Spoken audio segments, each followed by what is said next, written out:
Hello everyone, I'm super excited for today's video. Today I'll be reviewing Volume 1 of Pop Life by Minami Kyuta. This is the debut publication of Starfruit Books, a new publishing company with a focus on highlighting and elevating lesser-known creators. As someone who does not primarily read in Japanese, I think one of my small fears in manga collecting is that there are hundreds upon hundreds of manga out there that I likely won't get a chance to read. Which is why I think it's not just cool, but also important to see indie publishers highlight authors who also may not have had an opportunity otherwise to share their works in other languages. So when I saw that Starfruit Books was looking into having more people review Pop Life, I had to jump on that chance. This manga is currently available digitally on their website. One last thing to note before we get started, I will be vaguely referring to parts of the plot, but not so much that I'll spoil anything. This is also reflected in any images shown, which will also be saved. And I think that one of the charms of Slice of Life is that because it doesn't necessarily rely on a typical story progression, we can talk about these details without losing the feeling or essence of the work. Pop Life follows the daily lives of two single mothers, Sakura and Akemi, and their children. The two women started off as drinking buddies, and 3 years prior to the start of the story, Akemi and her two kids, Ruru and Taichi, move in with Sakura and her son Kaede. Right off the bat, I was hooked. I'm already a big fan of Slice of Life in general, but truth be told, I don't think I've ever read a story that features single parents as the main characters. And not just single parents, single mothers in their 40s. I think it's really cool to see stories with older protagonists. There are so many wonderful elements to this manga, but I think the relationship between Sakura and Akemi is one of the strongest points of the series. We can see early on just how easily these two get along with each other and how comfortable they are with each other. The fact that they've been living together for 3 years already is, I think, the perfect example of how well they mesh together. We can also see just how much they trust each other as parents. At one point in the series, something happens to one of Akemi's children, but since she's always busy at work, Sakura's the one who steps in, de-escalates the situation, and checks in with everyone involved. As you can imagine, taking responsibility for someone else's child and understanding what needs to be done for them during an emergency isn't easy at all. But the fact that Sakura is able to is astounding, and I think reflects well on the relationship. One important thing to note is that as far as the reader knows, Sakura and Akemi are not romantically involved. But the fact that they're close enough to live together, rely on each other, and plan their lives around each other is, I think, an important lesson that Minami Kyuta is hinting at. The importance of finding the right partner in life. Partner being used in a very loose sense here. Within the first few pages, we saw just how unhappy and stressed Sakura was in her literal marriage. But with Akemi, we can see both women relaxing, flourishing, and living balanced lives. I think it's important to recognize the signs of healthy and conversely unhealthy relationships, and even the importance of finding intimacy without necessarily having romance. I also think it's crucial to understand that living outside the norm, with the norm meaning a typical romantic relationship, is totally fine and can be very necessary for people. So again, I have to commend Minami Kyuta for writing a story like this that lets people be free from normal expectations.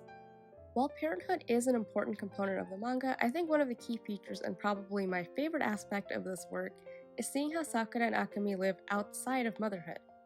This is a bit touchy, so I'm thinking about it from my personal experience only.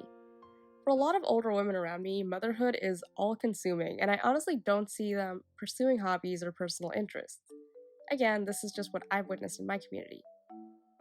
But in Pop Life, we get to see Sakura and Akemi being moms while also pursuing hobbies, which, given what I'm used to seeing, is really exciting and incredible. Like I touched on earlier, Sakura and Akemi's relationship allows them to live balanced lives again. Akemi is able to focus more on work without worrying about her children.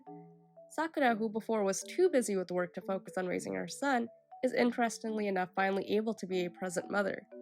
At the same time, Akemi is in her 40s and jamming out in a band. Sakura is bouncing between a lot of hobbies simply because she wants to.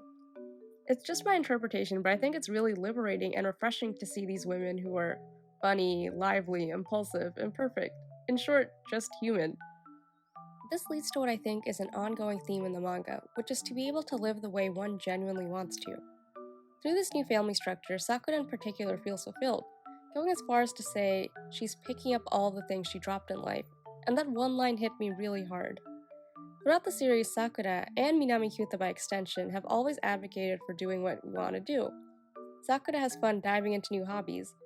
While she wasn't that present in Kaede's childhood, she now constantly urges him to also do whatever he wants to do. And outside of our main cast, we also get a chance to meet many other women and mothers who from all walks of life who are also having fun trying out new activities. Which is to say that Sakura and Akemi are not the exception. They are and should be considered the norm. With that in mind, I think I would interpret the title Pop Life to mean living a bright and fun life, in whatever capacity works for you.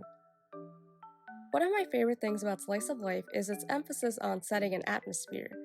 In a genre that's quite literally focused on everyday life, I think it's crucial for readers to gradually learn more about and absorb the world the story takes place in. I think Minami Kyuta excels in this aspect. Pop Life has really beautiful descriptive passages layered throughout the story. There are also a lot of lovely transitional panels that don't have any text or dialogue, but rather they serve to sort of float us along in the story. And it's in passages like this that not only do our characters get a moment of pause and a chance to reflect, but we as the reader get some breathing room as well. In short, I think Minami Kyuta has a good grasp on how to use paneling and the setting to tell an interesting story, even without using the characters. It's hard for me to find faults in this manga, but one thing I want to see more of is other interactions in this household. We have a good understanding of Sakura and Akemi's relationship, but I want to see more of Akemi in general and her interactions with all of the children. I want to see how all of the children interact with each other. We do get to see a little bit of Sakura's relationship with Kaede, but I'm curious about how he feels about his life and his upbringing since he was just a kid when Sakura was too busy with her work. Something that can get a little confusing if you're not reading carefully is that occasionally Sakura is the narrator, but there's also a third-person narrator who fills in the gaps. Now that I'm thinking about it, I wonder what Minami Kyuta hoped to accomplish by switching between narrators like that. Another thing to note is that the level of intricacy in the art changes a bit throughout the story. Things like food are always drawn in great detail, whereas sometimes the characters and the backgrounds might look a bit simple. I personally think this makes for interesting visual storytelling, but I thought to mention it for readers who prefer consistent and highly detailed art. And now that I'm thinking about this, I wish I spent some time talking about the importance of food in the manga. But alas, I think I can save that for maybe a review of Volume 2. At the end, regardless of the technical strengths or setbacks of a manga, the most important factor is simply whether or not I enjoyed it. As you might have guessed, I truly love this first volume. I think the characters are extremely likable, realistic, and well written. I think that the progression of the story so far has been interesting and fun. I think Pop Life is a welcomed addition to the slice of life genre, and I think its focus on middle-aged women makes it a necessary addition to manga in general. I would easily recommend this to anyone who wants to branch out a little from their usual reading, and maybe to any older readers who want to see more of themselves in manga. And that brings us to the end of this video. A big thank you to Matt from Starfruit Books for taking a chance on me and letting me review this manga.